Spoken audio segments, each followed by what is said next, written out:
do the things you wanted to do as a child, but like your mum or like your parents never had any money to do it, or like you never ever went there. I always wanted to go to Pizza Hut when I was a kid because they had the Sunday bar, and like I remember kids at my school like talking about it all the time and being like, "Oh my god, it's amazing! Like it's unlimited, blah blah." And then when I was older, me and my friends went there, and I was like, "This is amazing!" And like I definitely think like doing things that you want to do as a child, like I always wanted to like paint pottery and stuff, and like I can do that. I have adult money now. I can go and do the things that little me couldn't do. And I think that's such a nice thing because then technically you're not by yourself. You're with like the younger you doing the things they wanted to do, and you're just like kind of taking them along for a ride with you.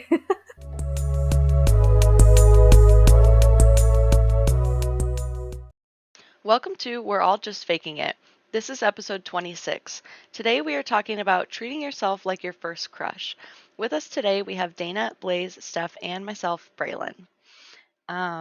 Okay, so I'm really excited about this episode because I feel like I love love, including self-love. Self-love is so important. So, It gets missed Self-love a is lot as well. necessary. I'd even argue it's the most important type of love you'll ever have. yeah. I mean, in the end, you have yourself. And I don't know, like self-love wasn't really super important to me until a few years ago. I was actually really fucking mean to myself and I was miserable. Just kind of like I don't want to be sad anymore, like the switch went off in the brain and it's like what am I going to do to change that? You can't really change exterior. So I started focusing on me and God, that took forever. That took a really fucking long time. Stop calling myself a piece of shit on the daily basis. Like I know that sounds ridiculous, but it took a really long time to like uncondition that. I do Yeah, feel that self-love is one of the hardest like loves to have because like Steph said, it's really hard to learn to treat yourself nicely when all your inner voices are from other people treating you like shit. I recently listened to a neurologist talk. Her name is Vered Kogan, and she spoke about how if you have any thoughts that are mean to yourself, like whatever the thought is, if it is a mean thought, it is untrue, and you got that from somewhere else, somebody else, maybe a teacher, a guardian, somebody close to you. But I thought that was crazy that they like neurologically, she said, any thought that you have that is negative towards yourself, you know for a fact is untrue. And I was like, wow, that's really powerful. That is so interesting because I know we've spoken about on the podcast before, like that inner voice isn't you. Like that's all the voices you've like had growing up and stuff being horrible to you. But it's really nice to kind of learn that it is actually like officially like, Yeah. someone has actually like said that and it's not just us like trying to make ourselves feel better. No, they study this, and I thought that was really cool because she talked a lot about connecting to your higher consciousness, and that is the part of you, at least I feel like my higher consciousness for me is like a parent. Like when I'm in that mode and I'm able to like talk myself down off a ledge, or I do have a really negative thought about myself, and I can kind of listen and say, what part of me is this coming from? What needs attention, and kind of comfort that part of me and say like, hey, we're safe, this is an untrue belief. Whatever I need to do to kind of tell myself like, I know you're worried about that, but we don't have to think about that, and we can be safe here either way. Yeah. I mean, tough love is one thing, but if you would never speak to another human being the way you're speaking to yourself, like maybe fucking do something about that. For me, what really clicked it was I was in high school and I had this realization one day, and I was like, nobody is ever going to be as big of a cheerleader for myself as I'm going to be. And I was like, I don't know why that made such an impact on me, but I was like, I can cheer myself on. And then once I realized that, I was like, wait a second. I can tell myself all the good things, and like I'm really cool, and it like I had this aha moment of being like, nobody else is ever going to love me like I do. So I need to love me the best. Kind of where the standards come from, right? Standards for how other people can treat you, your standards for like your imposter syndrome, your confidence going into school and work and friendships, and all of that I feel like stems from how you feel about yourself. Um which can be, it's tough. Like you got to put in the work. You got to put in the work to like yourself. It's cultivating a relationship with yourself is probably, I don't know. I feel like it's similar to cultivating a relationship with another human being, but it's just a little bit more raw because there's not like another person's brain that you can't be inside of, like Yeah. hindering, right? Like you see everything and it's like, holy shit, okay. Gotta be real with ourselves here. There's definitely no filter with yourself, you know, you have to be real with yourself. Um, but also that means you get to see like the best bits of yourself as well that maybe not everyone sees of you. I think that's what makes it beautiful is that you are the only person who will ever know all of your inner workings. Like, even if you're so open with somebody and you're telling them what you think feels like everything, there's still going to be things that you keep to yourself. So, learning to love yourself with all of those bits and all of that knowledge of how you truly are, I think is so powerful. Because if you can say, I love me with all of my faults and all of my weird thoughts and all the strange things that pop into my head, and I still say, I love you, then I feel like it makes it easier for other people to love you too. Well, that's where inner peace comes from. Inner comfort, being comfortable in your own skin, and there's all kinds of, I mean, the human brain, man. You think the human brain was just kind of set up to be like, "Are you sure? Sure it's not the other thing." Just because. Our brains love to protect us, but what they don't know is they're not always protecting us. They think they are.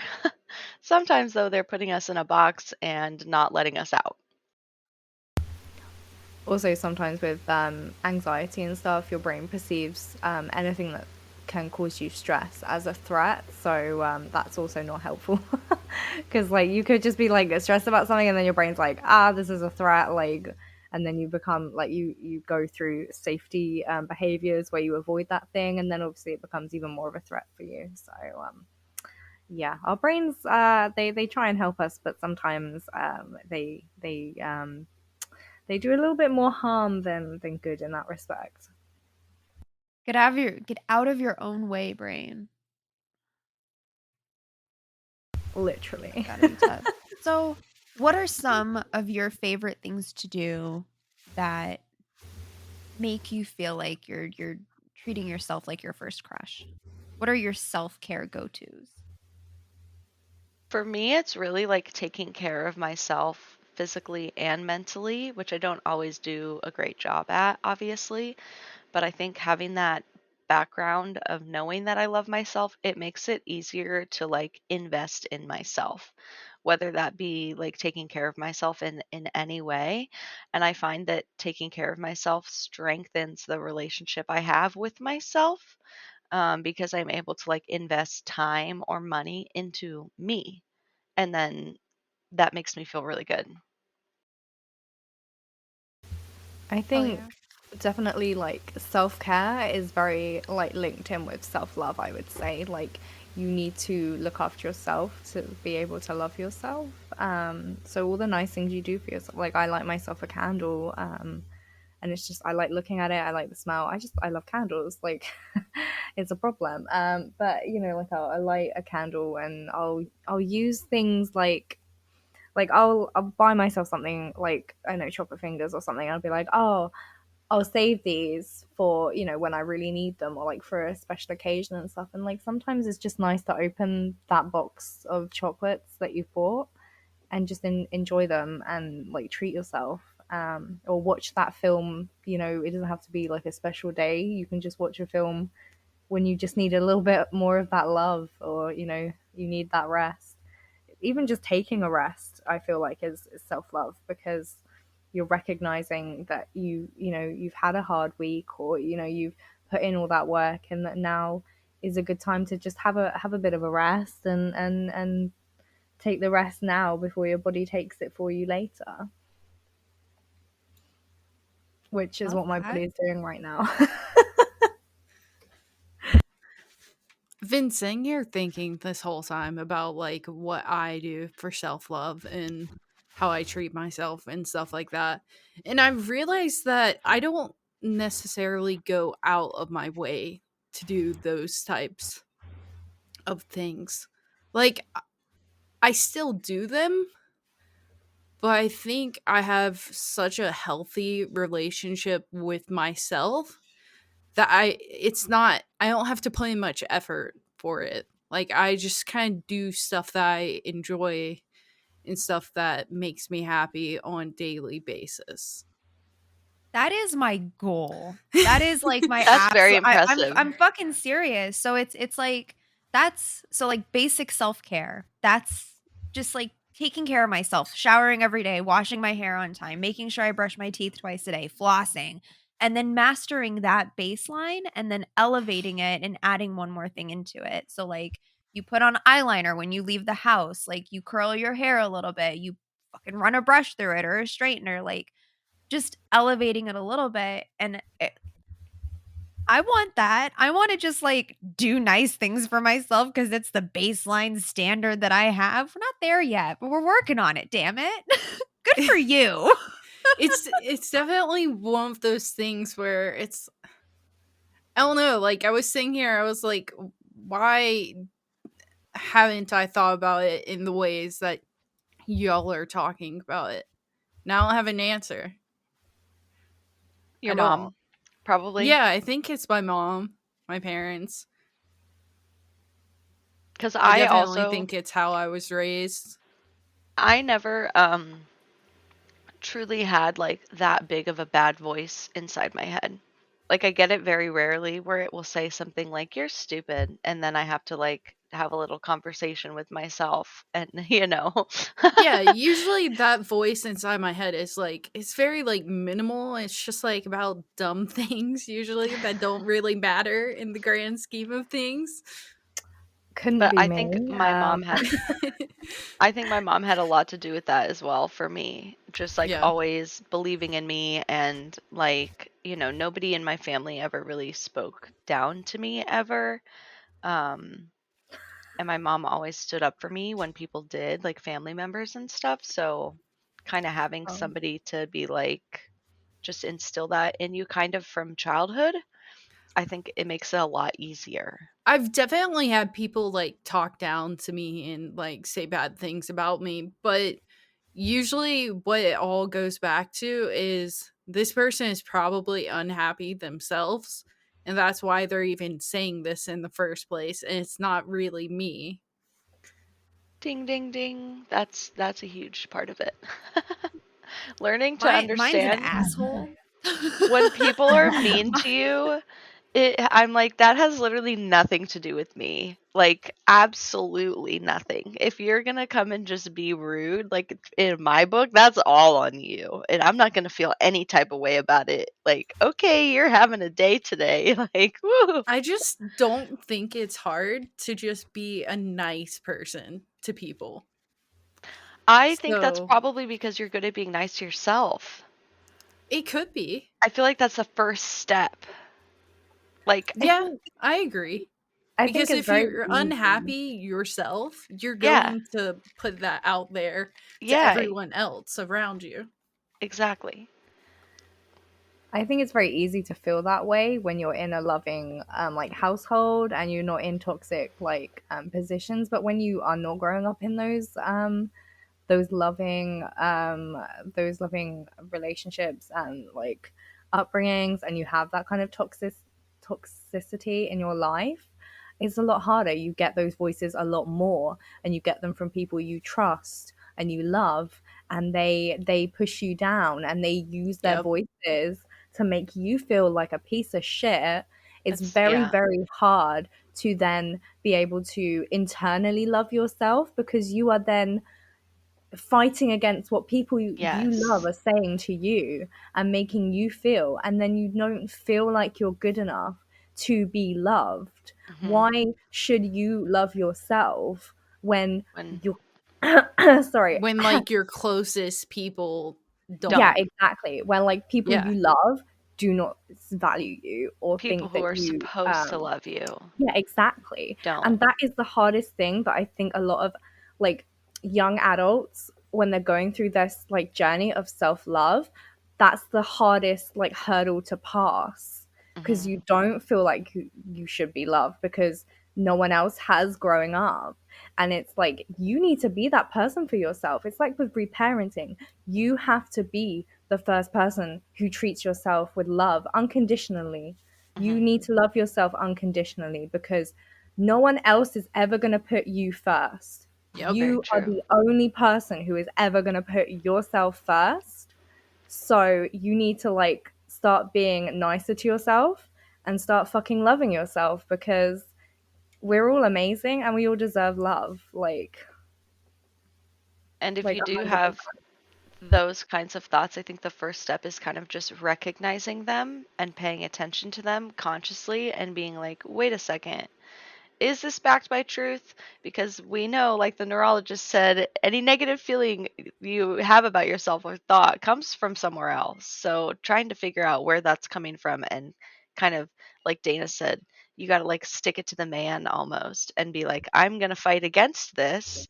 Everyone I love is mean to me. So I got to step up and be the person that loves myself. Definitely. I think you have to look to yourself for that love, because I think we get into the kind of cycle of looking for that love in other places, and Yes. it leads us to down roads that aren't always the best for us. And I Hmm. think that we should be able to trust ourselves and our own love from ourselves first, and just look there first. Definitely. So, how did you guys learn to love yourselves? Like, what put you on that journey? I think for me, it was just the switch went off in my brain, and I'm fucking sick of being unhappy. And I can't really control everybody else, but I can control me and I can control how I feel about myself. And if everyone around me sucks, then I just need to be alone. And, that in and of itself is incredibly hard to do. I spend a lot of time alone. Like, even surrounded with people, I am not present there. So being happy and alone with myself and not feeling like I'm going crazy sitting by myself and doing activities by myself has definitely been a journey. Crafting has been that Yeah. outlet. And even then, like I do Catterday craft days, I'm still not by myself. So um after stream though, I definitely sit alone and we do some arts and I feel a lot better after doing it. So I try to keep doing that. I mean, your brain is with you 24/7, right? You can't ever turn it off except for when you go to sleep, but then you're not conscious, so it doesn't matter. Um, you might as well like make it a place that's enjoyable for you. And our brains are very neuroplastic. Like, if you're having thought patterns, I tend to think of them like highways in your brains, like the neural passages. Those thoughts are just like super wide pathways, so it's really easy for you to have those. But as you work on contradicting those and saying no, that's not true, and really for trying to love yourself, those pathways get smaller and smaller and smaller, and you have those thoughts less often. And then your brain becomes a place you want to hang out. You want to spend time with yourself. Definitely. I think a lot of people are scared to be alone, like because their brain isn't always a nice place and they don't know how to be alone with themselves. And I know a lot of people um, that they always have to be doing something. They either have to be calling a friend, or they have to be in a game with people, or they have to be out. Like they just cannot just sit in the house and watch a film by themselves, or like just be by themselves. Um, when really I think like taking yourself out on little dates is nice. Like I go to the cinema with myself. I love it. I'm not judging myself for crying over a film. I don't give a shit. I just bring tissues, and some chocolate. It's great. I definitely would love to get to the point where I like take myself out on like little dates and stuff like that, because that is one thing that I don't do for myself, and I think it would be fun. I think it's fun to have a Same. hobby that's like just for you that gets you out of the house. Like That's when I the used gets to, you out of the house part. That's the yeah, hard yeah. Yeah. part. I don't fucking want to leave But my here's the house, thing, man. It's even annoying what I have to do. it can even just be walking by yourself and not taking your phone with you. That can be like a really powerful 15 minutes of just you and yourself, and you can like process and think through things while you walk. Yeah, because I That in a think a safe lot of the neighborhood, time, listeners. I think a lot of the time when you say you have to be comfortable in being alone, people think like you have to sit in your room and be by yourself. But like being Just comfortable like quiet, alone, right? well, I mean, I like being in my room, but like being able to go out by yourself as well, that's being alone with yourself and like going for like a little coffee date with yourself or going out for a nice meal or going out to cinema and stuff. That's learning to be comfortable being by yourself and it's definitely really nice actually when you get to a point where you can do that. Like I really enjoy it because then you're not relying on someone else to want to go to the plans with you, and then you don't have to worry about them being late or like, oh, they haven't turned up yet, or oh, when are they gonna come, or what do you think they're gonna wear? Am I overdressed? Am I underdressed? Like you don't have to worry about all that overthinking. Especially if it's something that you want to do that like you can't find anybody else to do it with you. Go do that by yourself. Like if there's something that you currently are like, oh, I would really love to do this, but you're like holding yourself back because you don't want to do it alone, like that's a great time to go do that thing by yourself. I love that. I might very well be doing that because I cannot for the life of me get my ass out of the house to go fucking roller skating. I want to go roller skating. Do it. Make it a date for yourself. I'm gonna fall a lot. So I'm out of practice. other people I'm do 31. Things break at this age. Yeah, it's scary. I know the feeling. It's literally scary. You're like, I stand up and everything cracks and pops. I'm like, this can't be good. What happened?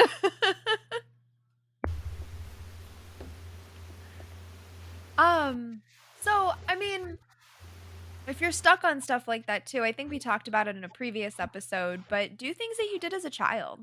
That's usually where I go back to my roots if I'm like I'm really fucking bored, I want to do something, I don't know what's going to bring me serotonins. I think about like what did you do when you were 12 years old and you were by yourself because I was by myself a lot when I was a kid. Like 99.9% of the time I was by myself. So, drawing and reading and writing and video games, pretty much all the same shit that I do now. And now it's just dealing with the decision paralysis of having Mhm. built a craft room over the last 10 years and having no idea what to do because when the option is everything, it's kind of hard to narrow it down. You need a random generator that has all your Oh, things and yeah. just like pops you out ideas. That's a really good idea. Okay, hold on. I'm going to write that down. I saw a girl on TikTok saying she was like, I don't know what to do in the evening, and there's so many options, and then I just end up doing nothing. And I'm like, okay, you all need to just like put your activities into a generator and hit what am I doing right now? Boom, this one, and just do it. I am so bad You about know, doing that as well. Same. I'll like give myself I'm several options and then I can't decide for like over an hour and then I end up doing nothing Yeah, because you're Yeah, of like, it. what do I I'm want to like, do? I don't know. I could do this. I well, could do okay. this. I like want to watch a Very film, but small then I gotta sidebar. choose it. Yeah, that's hard too, choosing what to watch. Yes, that see, I just put something random on. TV's easy because I'm never watching it anyway. Like I listen on a Bluetooth speaker, so like the audio and the video are always off. And Vrona will come and he's like, "How do you watch this?" I'm like, "I'm not watching it. I'm just listening to it."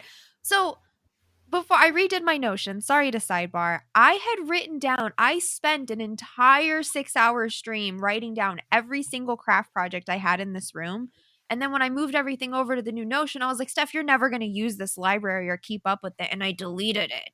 I had everything written out. Oh no. Time to do it again. Oh, I do think, just adding on to what Steph said about do the things you did as a child, do the things you wanted to do as a child, but like your mum or like your parents never had any money to do it, or like you never ever went there.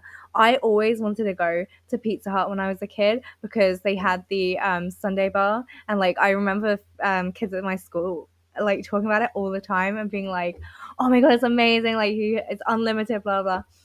And then when I was older, me and my friends went there, and I was like, "This is amazing!" And like, I definitely think like doing things that you want to do as a child. Like, I always wanted to like paint pottery and stuff, and like I can do that. I have adult money now. I can go and do the things that little me couldn't do, and I think that's such a nice thing because then technically you're not by yourself. You're with like the younger you doing the things they wanted to do, and you're just like kind of taking them along for a ride with you. I love channeling into like my younger selves. Like I will literally say out loud, like I might be doing an activity and I'm like, damn, like 15-year-old Braylon would be so hype right now about this thing that we're doing. Like, oh my God. And then I think that's really healing when you can like acknowledge those parts of you that still are within you and still get excited when you do something that they like. I love that. My whole room is like my inner child. Like it makes me so happy to see it. Like, and I'm always like, younger Braylon, if she could see my life right now, would just be like, yes, this is sick. Like we still play Pokemon. Look at all of our plushies. Like she would, if she came into my room, she would lose her shit. She'd be like, this is my room. Oh my I god. I seriously think that adults are just big kids with money. We are. That's all we are. Yes. I do Yes. have a one confession though. Younger me never had any candles, like ever. Like they didn't even like care about candles. Like, and then I'm like obsessed. So I feel like younger me would be like, why the fuck do you have so many candles in your room? Like Yeah. what's happening? Like what happened to us? Like What happened to you, Dana, that you need this many candles? I just love them all so much. See, but then younger you would see you saying that and be like, oh, look how happy she is with all of her candles. Yeah, Like, exactly. Yeah. Younger like- you would 100% get into candles. Yeah. Like that They'd would be be the like, turning "Shit." point. Like you talk to younger you and that's why you like candles now. And then I'd have more and it would be great. More candles. Candles from when you were 15. Yeah. I love Oh. that. That would be a really cool paradox though. Like the only reason you have X craft or hobby is because like time traveling you came back and was like, yeah, I really fucking love this like random thing. And you're like, all right, I can get with that. Cool. That. That would be so cool though, because think of how good you would be at that one thing if Yeah. you ended up going back in God. time and like starting it sooner. I don't even know What what if I you would currently decided tell not to like myself. it? Or like just Ooh. stubbornly like no. What if you're like, that's lame. I'm never liking candles. And then like future Dana never likes candles. You could fuck Fair, everything up. though, there's I don't want to probably live in things that from, like- parallel world. No, thank you. There's probably things from like my childhood that I probably thought was dumb like then that I would get into now. So I mean, who knows? Maybe you would still get into it. Yeah. It's funny though. I remember always buying those like little things of like mini crystals and stuff from like gift like museum gift shops, and now I'm like a full-blown crystal girl.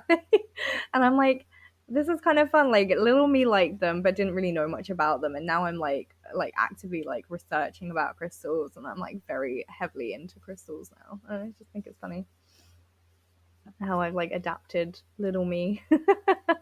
I've always been like a crystal and rock collecting Oh yeah, I love rocks. girly. And it hasn't I used changed. to collect rocks.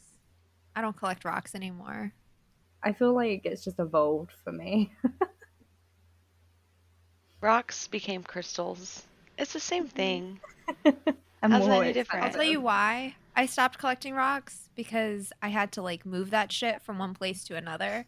And at one point in my life, something just kind of went off, and it's like you are literally filling a box of rocks and moving those rocks from one place to another. This is weird behavior and you should stop it. and I stopped collecting rocks. Oh no. Maybe you need to start it up again. Find yourself the perfect rock. I'm gonna be honest with you, Braylon. The most kindest. I do not need another hobby. That's Or very do true. you? Or do you? Is there an inner part of you that wants to collect rocks? You did say in the last podcast episode that your hobby is collecting hobbies. A So hobby. Yeah, basically, I True. do So not you need another do hobby. need another one. yeah. I just picked up origami. Okay, now I do origami. Oh my gosh. That's fun. I have a problem. I think it's cool though because then you get to learn like a whole bunch of different things. It'll come up in conversation one day where that'll be handy. Like, I kind of wish I had invested my energy as a child into like history and like science and shit, you know, stuff that benefits me as an adult. But instead, I'm making paper stars. Ain't nothing wrong with that. I mean, life it's- is more so about the journey than the destination, right? So if you're Yes. sitting there and you're enjoying doing the art of the paper stars, then that's a fantastic way to spend your time. I was just about to say, like, it is a journey. It is baby steps. It is just take it day by day. Your growth is not going to be instantaneous. And that was a really tough pill for me to swallow, too. Nothing about humans is instantaneous when it comes to like self-growth and change and habits and all of that. It all takes time and investment. But it's easier to spend time on yourself when you trust yourself and you know that you're going to do what you say. You have a more, trusting relationship with yourself. Like I look at it like as if you're a partner and you have like an accountability buddy. You're like, okay, we're going to go work out tomorrow.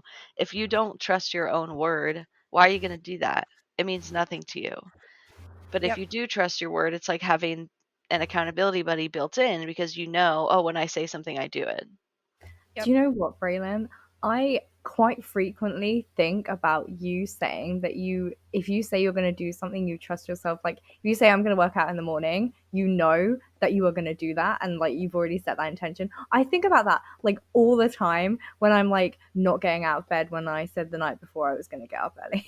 Like every time I'm like, we need to get better at this. We need to set that intention and follow it through.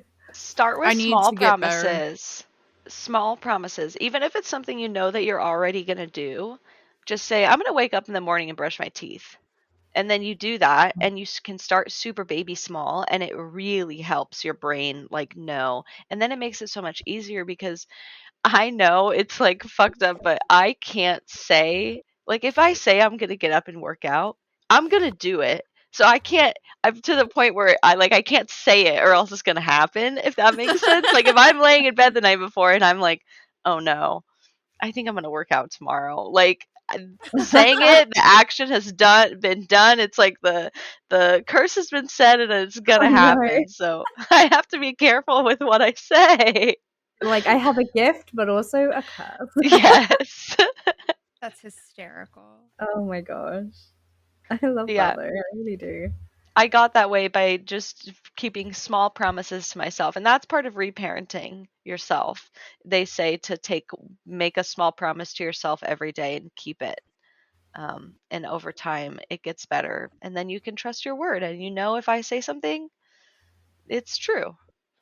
I think gonna that's do really it. important because, like, for me growing up, there's so many times where people said they were going to do something and then it never happened.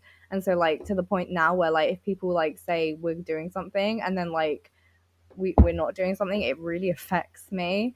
Like, so I think, like, for myself, I'm just doing the exact same thing to myself that people did to little me. Like, Yeah. all the time. Yeah. You're treating yourself in a way that's like a shitty friend. Yeah. A shitty friend who like bails on plans every single time and never does what they say.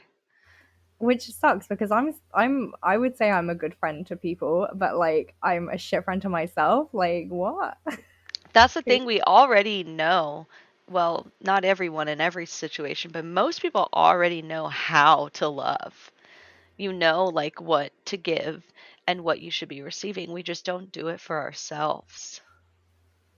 Yeah. That's I good. don't think I actually cared at all about loving myself growing up. Like I didn't really know like much about like self-love being a thing and like changing your inner voice or like being your inner parent or and everything. Like I didn't know anything about that and I didn't really explore much into like mental health and stuff because I didn't really know like much about it.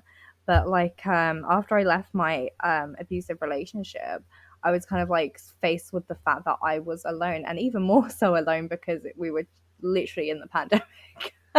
I like we were in like isolation, you know, like you couldn't go out anyway. So you had to kind of learn how to be by yourself, but I also had to learn how to like love myself because like no one else was gonna be there to do it for me apart from Cassie, you know.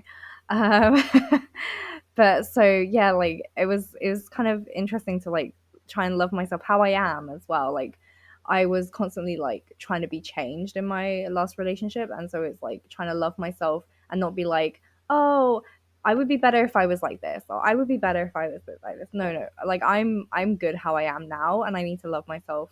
And by loving myself, then I can like do that self growth and that and learning, which I'm grateful that I've been able to do because um, obviously we're all on our own journeys and we're all constantly learning new things and self growth is. I don't know if we ever stop with self growth, No, I don't but think so. but getting onto that journey was really helpful. I found for sure. It's helped me to learn how to grow as a person, slowly learning to love myself and my flaws and recognizing the good things as well. Like I really struggled to like I was always like, oh, there's nothing like I don't have any like good qualities and like now I could easily name like five, I think, like at That's any point. great. And that was so hard. Like I used to try and do where I'd like write one thing I liked about myself and I struggled so hard with like one thing I liked about myself, and now I can and easily name like five things I like about myself at any point, which is so hard. Like when you're doing it at first, you think you feel so stupid as well. You're like oh, I don't know, like I like my like hair, like I don't know. It's like so silly when you first do it, but you've got to like push through that silliness for sure. Like it's not stupid. You're literally helping yourself. Like No, the neurologist said, and I've seen people talk about this on TikTok, they'll often call it like inner child work.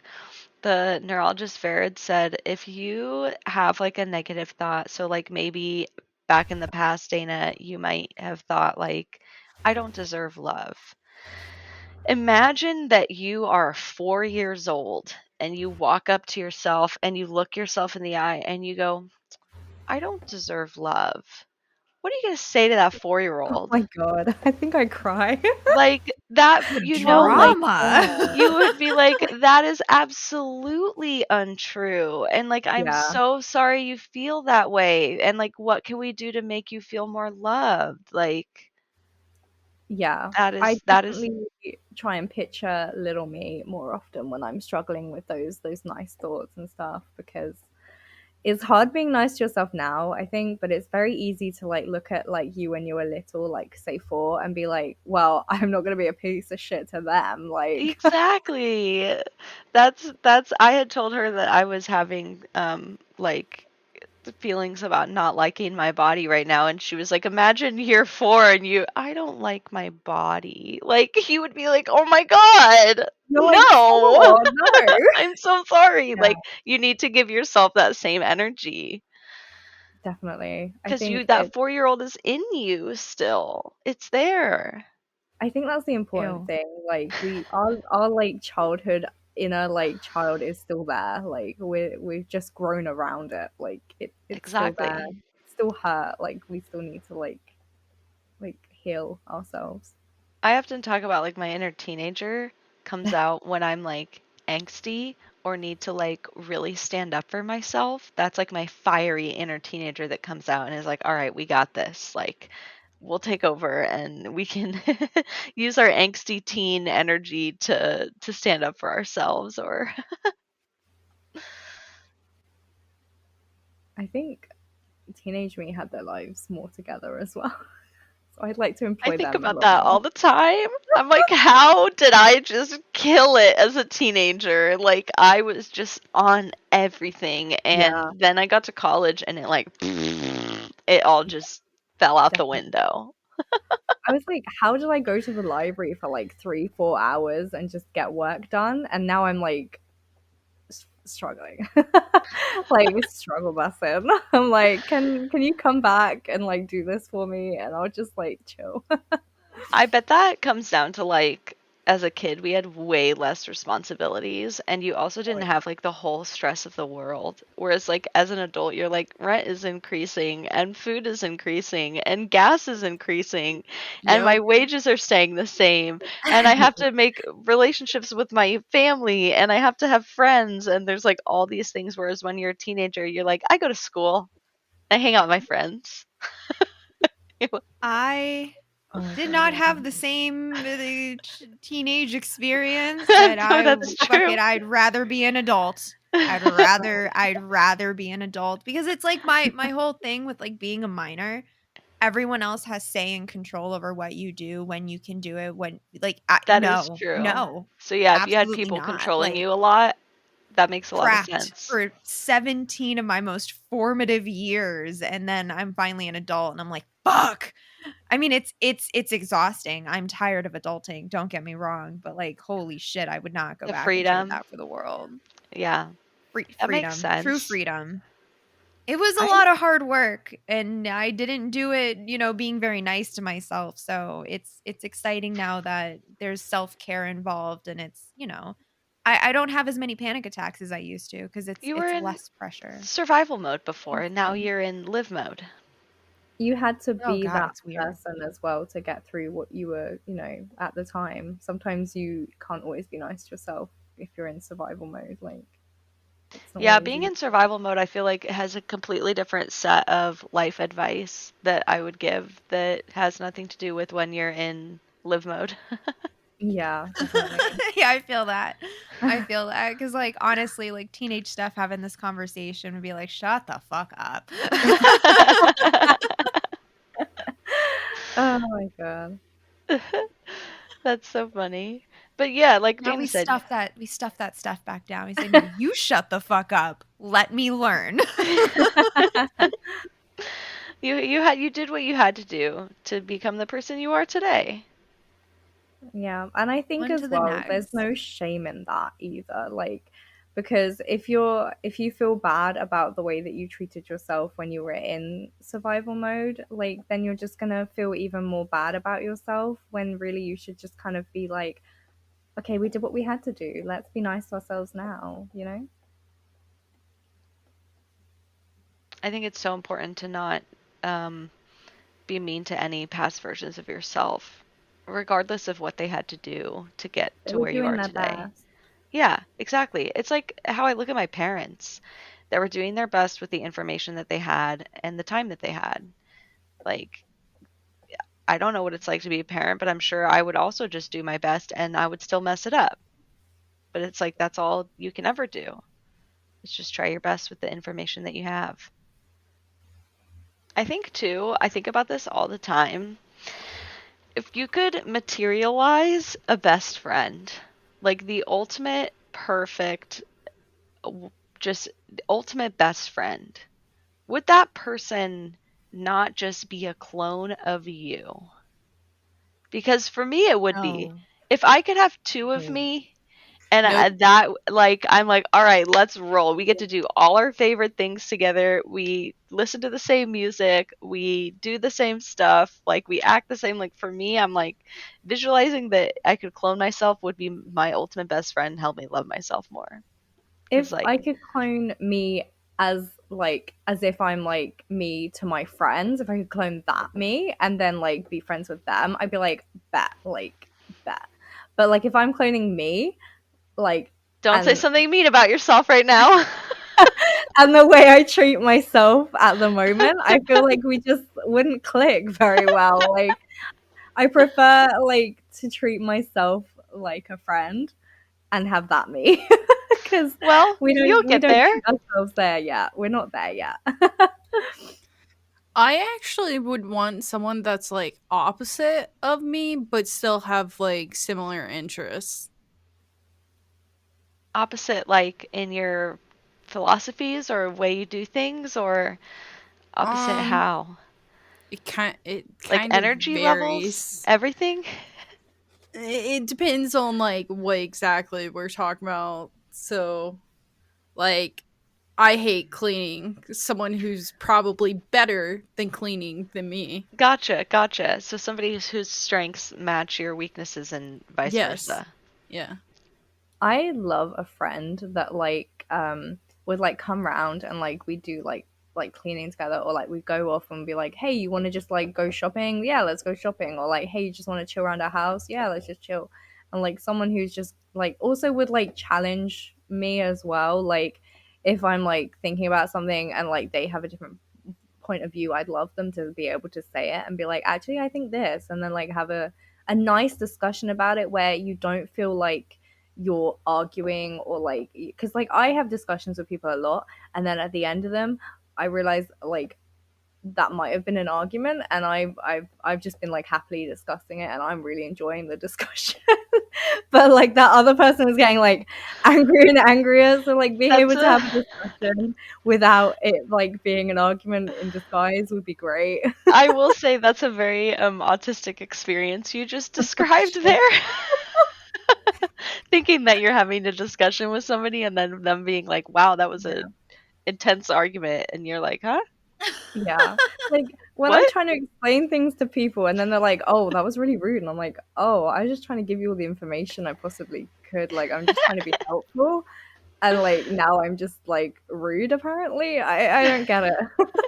I, I I would like to know how to deal with that kind of social aspect of things with my friend, this clone whatever new friend is.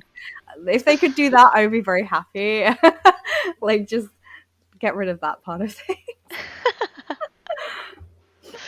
Uh, I no double. I mean, as much as I would love to clone myself, I am an incredibly intense person and very fucking you opinionated. think you And I would butt kind of don't give a shit heads? about a lot, right?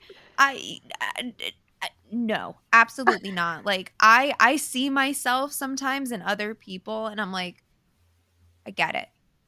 I get it. I totally get it. We're good. We're good. Uh,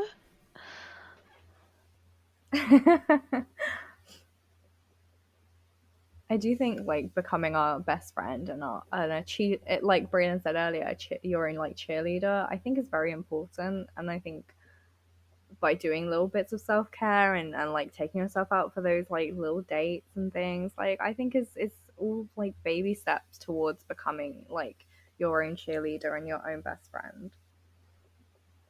for sure. Definitely baby steps to all of this. And I always say, people always ask like, what's a way to start loving yourself? And there's one that's easy, but it's not easy at the same time. And that is just to look in the mirror once a day and say, I love you. It feels really weird at first. I will say it's going to feel not normal and not good and strange, but your brain believes it after a while. And if you can get over that hurdle of feeling awkward with yourself, it's a really powerful tool, I think, to just acknowledge that every day, to say, I love me. I love being me. I love all things about me. Even if that's untrue, just start saying it and see if anything changes. Sometimes I've you got also to convince yourself, even if you disagree. Fake it till you make it. yeah, Yes, We're all definitely. just faking Oh, it. We're all we just faking literally it till we are. make it. Just convince yourself. Like, listen, man, I know you don't believe it. Can you just trust me on this one, Steph? Can you just believe that you're not the problem in this situation and just trust me? Give it like a week and then come back and tell me how I was wrong. And I never do because I was I right. like that, saying like trying to like prove yourself wrong almost. Like if you think like, oh, saying that I love you in the mirror is not going to do anything. Well, I'm going to try and prove that wrong. I'm going to try it.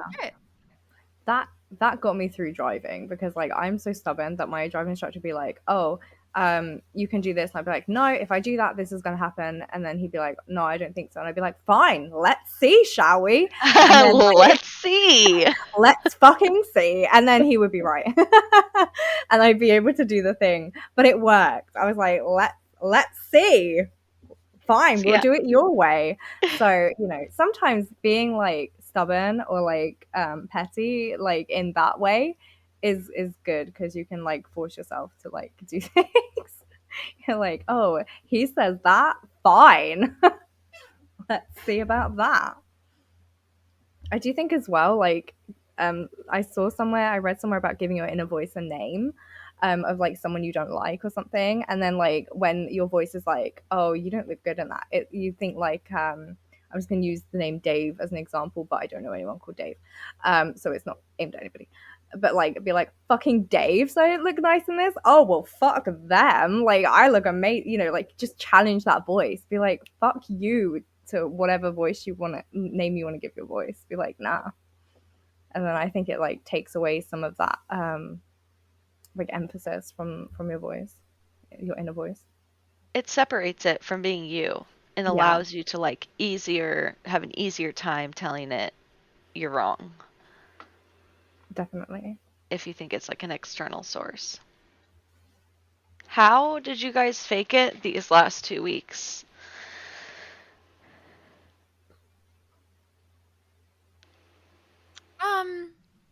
I haven't been feeling the most secure.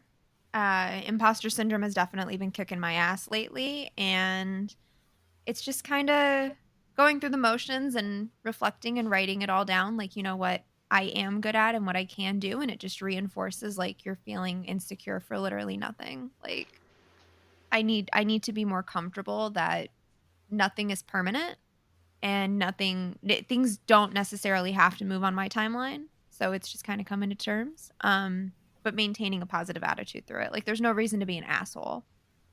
It's fucking embarrassing. I guess for me, work has been kind of a bitch the past 2 weeks. But other than that, I don't really think I've faked it like that much.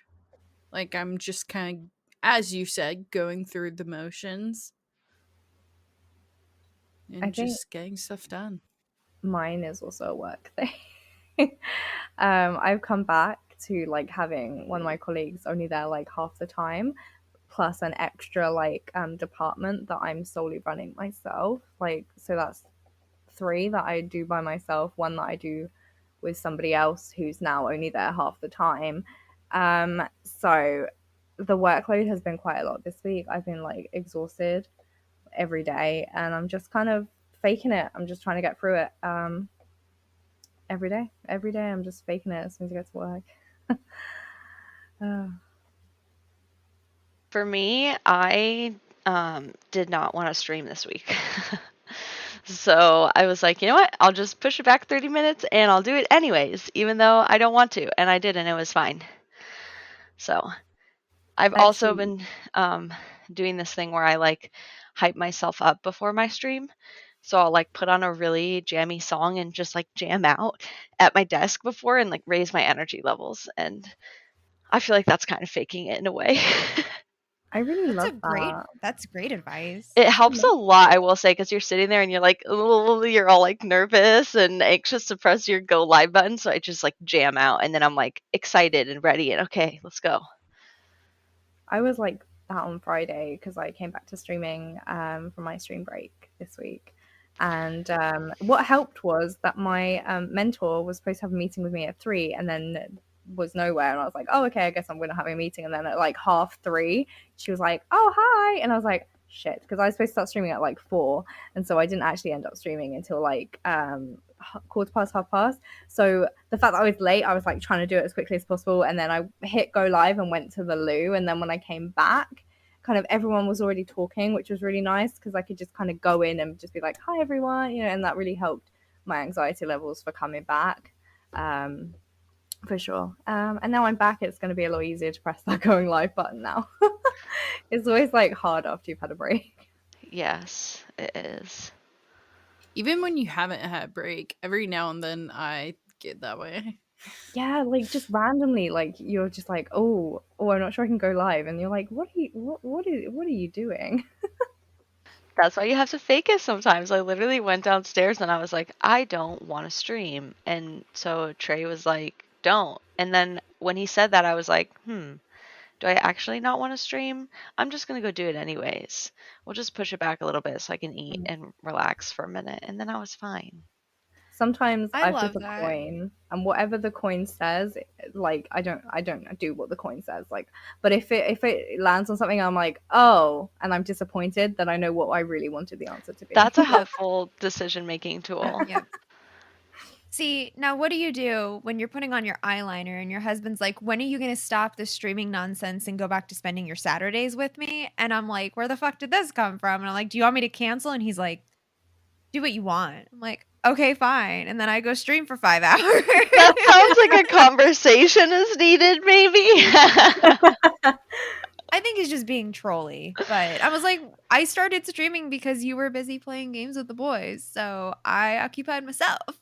Maybe once a month you have a Saturday that you spend together, you know? We have done that. I have totally canceled stream to go hang out with my husband. I Yeah. enjoy hanging out with my husband, and I don't feel like I get to do it enough. But I also really like crafting, and crafting solves my insanity more so than hanging out with my husband, unfortunately. Hey, One I is an don't think actual there's creative outlet. anything wrong with that. You're spending time with yourself. It's important. Alrighty. Well, thank you so much for listening in. We hope you found some value. Join us on Discord to access resources mentioned in each episode and find your people. Find us on social media and tune into our next episode. You're burned out, but what does that even mean? Bye, everyone. Bye. Bye. Bye.